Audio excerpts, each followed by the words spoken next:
Bonjour et bienvenue à ce bulletin d'information sur Antenne A. On commence par cette nouvelle. 12 corps ont été repêchés après un naufrage survenu sur les lacs Etumba mercredi 11 juin 2025 et dans la soirée d'une embarcation dans les lacs Etumba dans les territoires de Bikoro. À bord de cette embarcation, bien sûr, les cadavres d'une femme originaire de Bikoro et quelques élèves, bien sûr, qui partaient en vacances et d'autres personnes non autrement identifiées.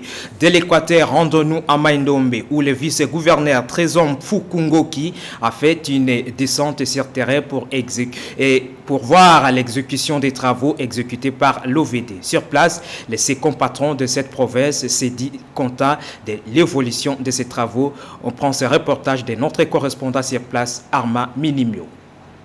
Les travaux d'assainissement de la ville d'Inongo Père 2022 qui sont exécutés par l'Office de voirie et drainage OVD avancent à pas de géant. Visiblement, ces derniers jours, les sites retenus sont transformés en un foyer de visite des autorités compétentes qui ne cessent d'inspecter les travaux. Le cas du vice-gouverneur de la pointe du Maindombe Trésor Fukungoki qui a fait la ronde des différents sites. Sur ses lèvres, la joie gagne.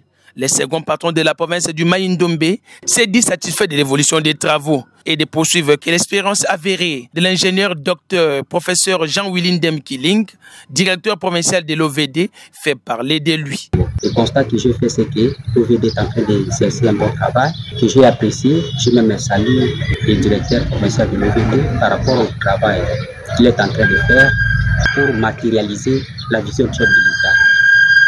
J'ai encore constaté que l'OVD est en train de travailler avec la main-d'œuvre locale. C'est ainsi que je lance un appel au président de la République et au FONER de ne pas laisser l'OVD Maindombe seulement de travailler avec la main-d'œuvre locale.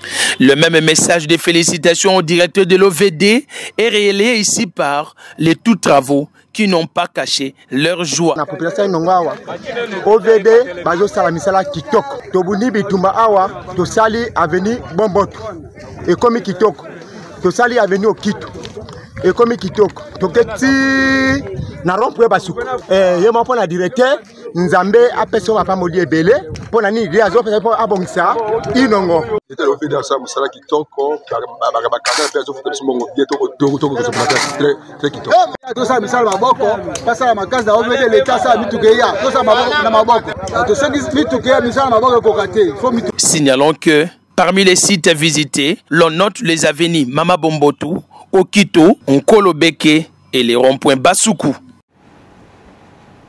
Et sachez en justice que le parquet général près la Cour de cassation a répondu à la demande des récusations formulées par le ministre de la Justice Constant Mutamba. Selon le procureur près la Cour de cassation, Firmin Vondé, ces derniers impliqués dans les détournements, bien sûr, des deniers publics. Constant Mutamba avait décidé de récuser, peu après sa troisième audition devant les procureurs près la Cour de cassation, ainsi que tous les magistrats de son office dans le cadre de l'instruction liée à son affaire. Et par l'intermédiaire de son directeur du cabinet et le procureur général près la Cour de cassation, Firmin Vondé, a informé Constant Mutamba que l'instruction liée à son dossier de préjuridictionnel en désormais close et l'a invité à garder son calme pour la suite de la procédure. Autre chose à présent, la représentante spéciale du secrétaire général des Nations Unies en RDC et chef de la MONUSCO, Bitou Keïta, est arrivée ce jeudi à Goma. Aussitôt arrivée, elle a rencontré les représentants de l'AFC 1v3 en fait d'échanger sur la mise en œuvre du mandat de la mission et de la protection civile. Projet d'accord de paix, RDC et Rwanda face au préalable pour une paix durable sous l'égide du Rwanda. De Washington, allais-je dire, où en sommes-nous? Suivez ce récit que vous propose Patrick Félix Abeli.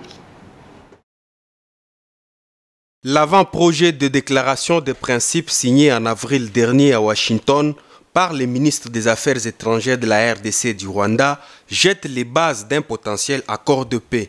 Ces documents actuellement en discussion formulent des conditions essentielles pour la signature de cet accord définitif. L'une des conditions principales, c'est le retrait inconditionnel du Rwanda du territoire congolais.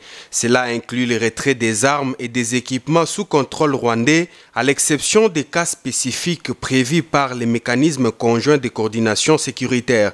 Kinshasa insistait déjà sur ces points, bien que Kigali ait toujours nié la présence de ses forces en RDC. Une autre condition dans ce projet d'accord est la levée de l'état de siège dans la province du Nord Kivu. Cette mesure d'exception en vigueur depuis 2021 dans le Nord Kivu et l'Ituri doit être remplacée par une administration civile.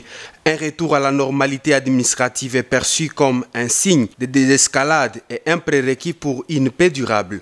En outre, le document lie également la signature de l'accord avec le Rwanda et la conclusion d'un préalable d'un accord de cessez-le-feu entre Kinshasa et l'AFC M23 qui est toujours en cours de discussion sous l'égide de Doha. Par ailleurs, si cet avant-projet est finalement signé, les engagements s'appliqueront à l'ensemble du territoire, bien que les provinces du Nord et Sud Kivu demeurent au cœur des préoccupations. Selon des sources proches de ces dossiers, le processus de négociation débute cette semaine avec la possibilité d'une rencontre ministérielle prochaine avant une éventuelle signature par le président de la RDC et du Rwanda. Et notez que depuis son arrivée en Kolwezi dans les Lualaba, le président Félix Antoine Tshisekedi continue à inaugurer les édifices d'intérêt public. Jeudi 12 juin dernier, il a inauguré le centre de formation professionnelle dans la commune de Dilala. Suivez ce reportage de la presse présidentielle. Le centre des formations professionnelles de la cité de la commune a été solennellement inauguré jeudi 12 juin par le président de la République, Félix Antoine Tshisekedi Tshilombo. Construit par la commune de Dilala grâce à la redevance minière, ce centre de formation est un pas important dans l'essor de la République démocratique du Congo en général et de la province du Lualaba en particulier du fait de l'accent mis sur la formation des jeunes dans divers métiers. Avec ses 60 000 mètres carrés, ces bijoux comprend 16 salles de classe reparties dans 3 blocs, des bureaux administratifs, une salle des professeurs, un amphithéâtre, une bibliothèque moderne, une clinique et 6 ateliers pour un laboratoire chimie, la soudure, la mécanique et l'électricité.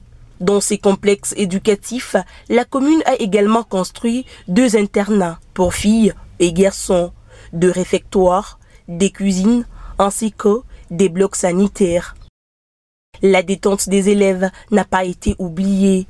Le centre comprend également un stade de football et une piscine, pour ne citer que cela. Pour Françoise Mangwejikouaha, bourgmestre de la commune de Dilala, aux côtés d'autres projets d'intérêt communautaire réalisés dans son entité, ce centre professionnel vient souligner la place de la formation professionnelle qu'accorde le premier citoyen congolais et matérialisé dans cette partie du territoire national selon la vision du bâtisseur de la nation à travers sa vision, le peuple d'abord. Françoise Mangwejikouaha attend voir ces centres de formation réduire la délinquance juvénile à travers l'apprentissage des métiers afin d'être utiles à eux-mêmes et à la nation, doter le pays d'une main-d'œuvre locale qualifiée et adaptée aux besoins du marché du travail. La viabilité du centre des formations professionnelles de la cité de la commune a bénéficié, rappelons-le, de l'accompagnement du patron de la formation professionnelle, Excellence Marc Ekila, et d'un indéfectible soutien de la gouverneure de la province du Lualaba, Fifi Masuka Saini, qui grâce à son leadership et à la bonne gouvernance a été un modèle pour Françoise Mangwejikouaha, qui a tenu à achever ses grands projets destinés aux générations futures. Autre chose à présent, les marchés des télécommunications en République démocratique du Congo a maintenu sa croissance dynamique. Cette progression se manifeste par une augmentation des abonnements en ligne avec l'expansion globale du marché en ligne. Les principaux opérateurs du secteur intensifient leur compétition pour considérer leur part des marchés et optimiser leurs revenus. C'était un commentaire que vous propose Patrick Félix Abeli.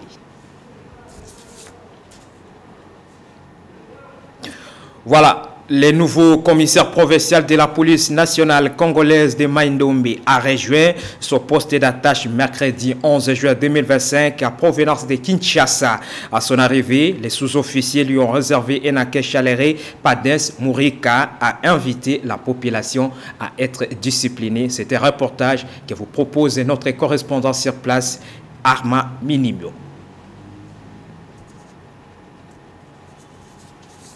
Sous les coups de 12 heures de ce mercredi 11 juin 2025, que le nouveau commissaire provincial de la police du Mai-Ndombe a foulé les sols de la ville d'Inongo, chef-lieu de pointe du Mai-Ndombe, en provenance de Kinshasa, la capitale. Le commissaire divisionnaire adjoint Padens Mourula a été accueilli à l'aérodrome d'Inongo par plusieurs officiers et sous-officiers de la police nationale congolaise et des forces armées de la République démocratique du Congo de la province du Mai-Ndombe. Après les honneurs, le cortège du nouveau chef de la police du Mai-Ndombe s'est dirigé au cabinet du vice-gouverneur de la province du Mai-Ndombe, Trésor Furungonki, où il a eu un entretien de quelques minutes avec les seconds patrons de la province. Devant votre caméra, les patrons de la police de la province du Mai-Ndombe s'est dit être fidèle de la mission qui lui a été confiée par le ministère de l'Intérieur, par le commissaire général de la police nationale congolaise, celle de sécuriser la province, la population et de ses biens. Nous en sommes certains que tout va se passer dans le calme. Nous allons demander à notre population de nous appuyer parce que sans population, on ne peut rien faire.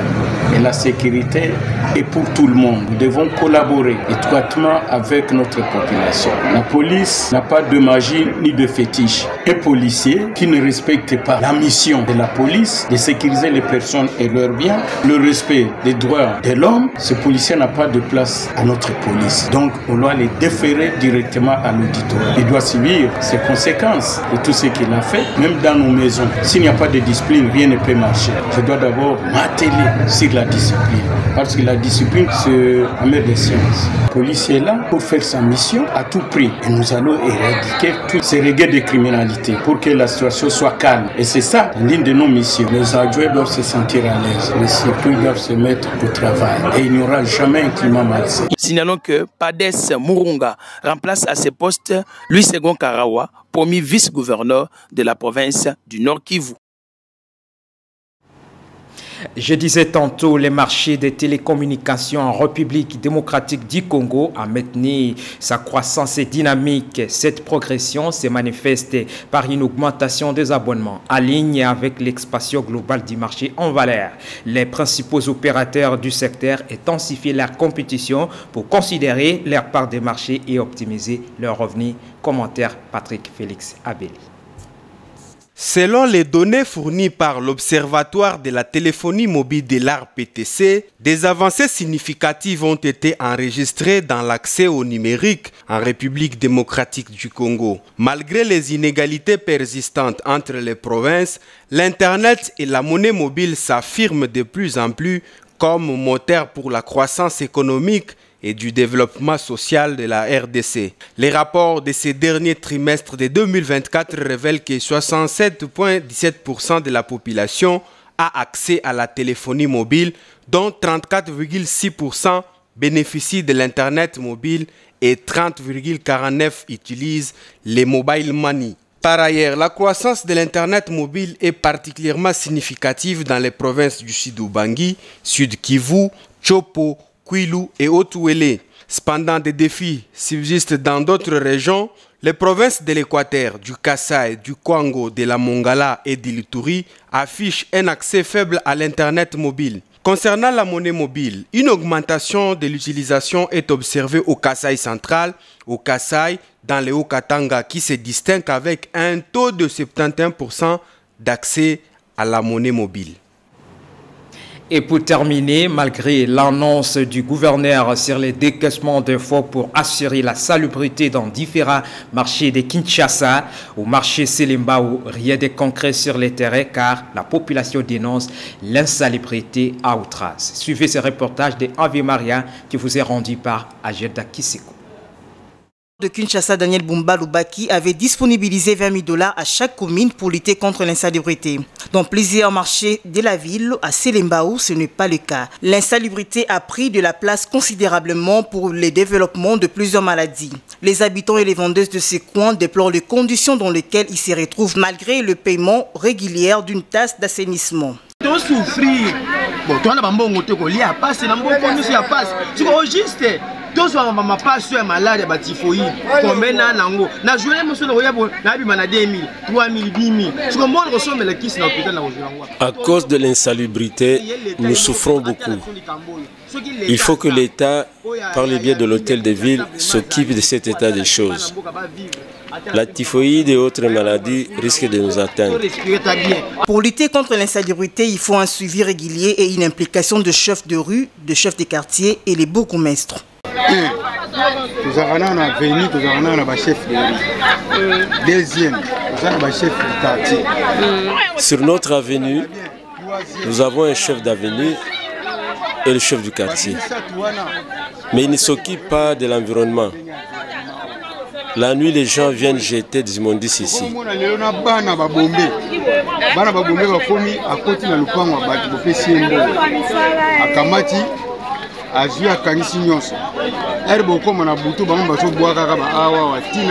Il est important que les autorités prennent leurs responsabilités afin de rendre nos marchés salubres. Vous l'avez certainement compris que c'est par cette note environnementale que nous mettons un terme en ce bulletin d'information. Merci à vous tous qui nous avez suivis. Prenez soin de vous car chaque jour est une vie.